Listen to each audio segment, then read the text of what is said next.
પછી એ બીજાએ કીધું કે હવે ઘન પદાર્થ આવે એ પહેલાં આપણે સટકાય અહીંથી, સમજ્યા? સટકી જવાય, ઘન પદાર્થ પણ આવી શકે.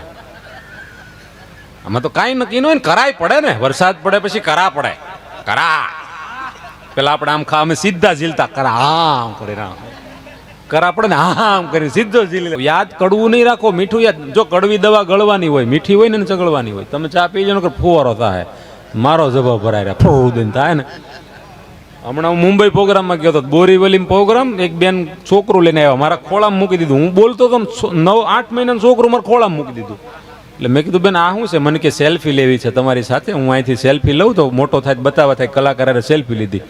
મેં કે પણ હું આમ બોલું છું ને તમે ચાલુમાં તમારે સેલ્ફી લેવી છે. મને કે પણ તમને શું વાંધો છે? આમ તો બહુ મોટી મોટી વાતો કરો, બાળકો ભગવાન કહેવાય. કાંઈ વાંધો નહીં. સેલ્ફી લઈને ગયા. 10 મિનિટ થઈ ને તો 100 મહિનાનું છોકરું લઈને આવ્યા ઓડિયન્સમાંથી, સીધું મારા ખોળામાં નાખ્યું. મેં બેન હવે શું છે કે આ બીજું છે સેલ્ફી, એ મોટું થાય રાજી થાય ને કે અમે કલાકારના ખોળામાં બેઠા હતા એમ. તો મેં કીધું બેન હવે પછી તકલીફ થાય છે. 15 મિનિટ થઈ ને 3 મહિનાનું છોકરું લઈને મારા ખોળામાં મૂકી દીધું. મેં બેન આ ગામ આખાના લઈ આવો, તમે વીણી વીણીને મારી પાસે સેલ્ફી લેવડાવો. મને કે તમને શું વાંધો છે? આમ તો બહુ મોટી મોટી વાત કરો, બાળક ભગવાન કહેવાય, બોલ્યા કરો, સેલ્ફી લઈ લો. પાછો 15 મિનિટ બોલ્યો ને તો 2 મહિનાનું છોકરું ઓડિયન્સમાં જ લાવીને મારા ખોળામાં મૂકી દીધું. મેં બેન હવે મહેરબાની કરીને બંધ કરો. મને કે કા તમને શું તકલીફ છે? બાળક ભગવાન કહેવાય. મેં બાળક ભગવાન કહેવાય બેન, પણ હું બીજી જોડી જભો લાવ્યો નથી. આ નો સમજાય હુઈ જાય ને કા પોગો ચેનલ જોજો કરે છે, સમજ્યા?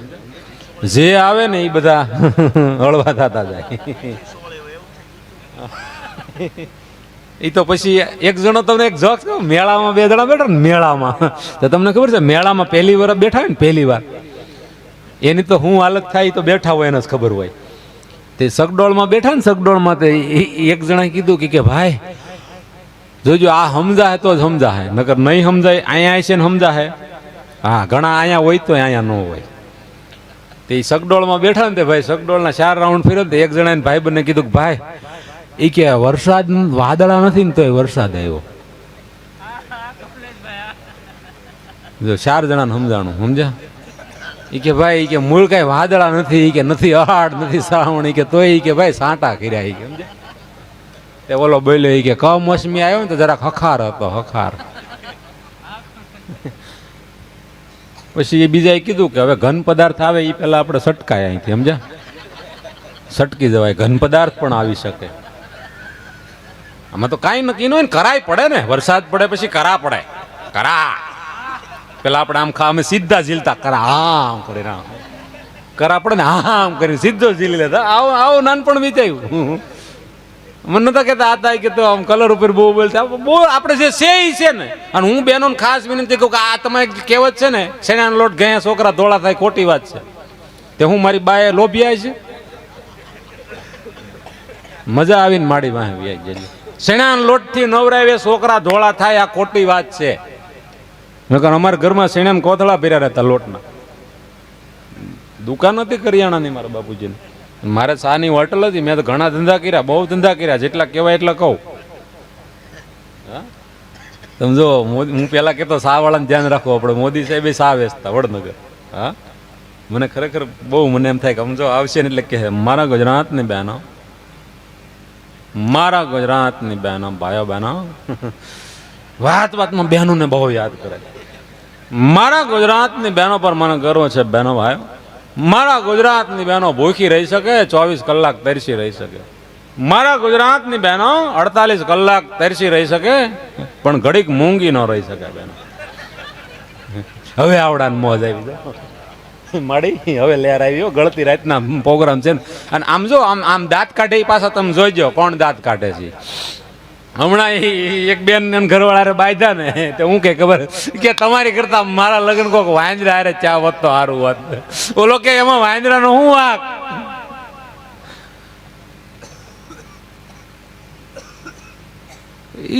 કે વાંદરા ઉપર તો દયા કર.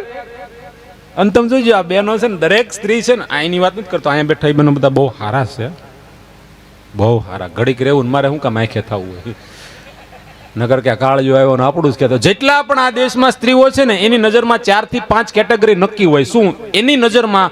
સજ્જન, ભોળા અને ધાર્મિક અને વડીલ પુરુષ કોણ? એના પપ્પા. તમે જોજો દરેક સ્ત્રીએ 4-5 પાત્ર નક્કી કરી રાખ્યા હોય. એની નજરમાં સજ્જન, ભોળા, એકદમ ધાર્મિક કોઈ વ્યક્તિ હોય તો એના પપ્પા, અને એકદમ ભોળી સત્સંગી ડાઈ કોઈ હોય માજી તો એના મમ્મી. આ બીજી કેટેગરી. બીજું, બહુ હોશિયાર ને બહુ રૂપાળી ને બહુ ડાઈ એની નજરમાં કોઈ હોય ને તો એની નાની બેન. પછી બહુ સફળ પુરુષ, ખૂબ સારું કમાતો હોય અને ખૂબ સારો કેર કરતો હોય એવો કોઈ પુરુષ એની નજરમાં હોય તો એના બેનના ઘરવાળા, એના જીજુ. અને હાવ ચુડેલના પેટની બાધકણી એવી કોઈ એના મગજમાં હોય ને તો એને ભાભી. બેન આવીને તે દુન મારી મમ્મીને હક નથી. હા હા લઈ લો. અને એક બીજું એક પુરુષ એના મગજમાં હોય હાવ કંજૂસ, હાવ લુખેશ. ઈ કોણ? હાવ કેરલેસ. ઈ એનો ઘરવાળો. બેનો કેર કરો એનો વાંધો નહીં, કાળો કેર ન કરવો. હા, એટલે ભલે મેં કીધું એમ આપણે ઓછા બેઠા છીએ, પણ બીજા રાઉન્ડમાં માયાભાઈ આવી ગઈ ને ચા આવી ગઈ. આવો આતા આવો. અમે આતા કહીએ ને એટલે હું એક પાછ ચોખવટ કરી દઉં. આતા ઉત્તર ગુજરાતમાં પાછા અમને બહુ પૂછે તમે આતા આતા કયો એટલે હું એમ. એટલે આપણા ગુજરાત સૌરાષ્ટ્રની આમ તો આપણી પહેલેથી એક સંસ્કાર અને એક મર્યાદા આપણી એક પરંપરા છે કે આપણે 18 વર્ણ સાહેબ ગુજરાત છે ને વિવિધતામાં એકતા વાળું છે. હું કાયમિક માટે કહું હંપ રાખજો.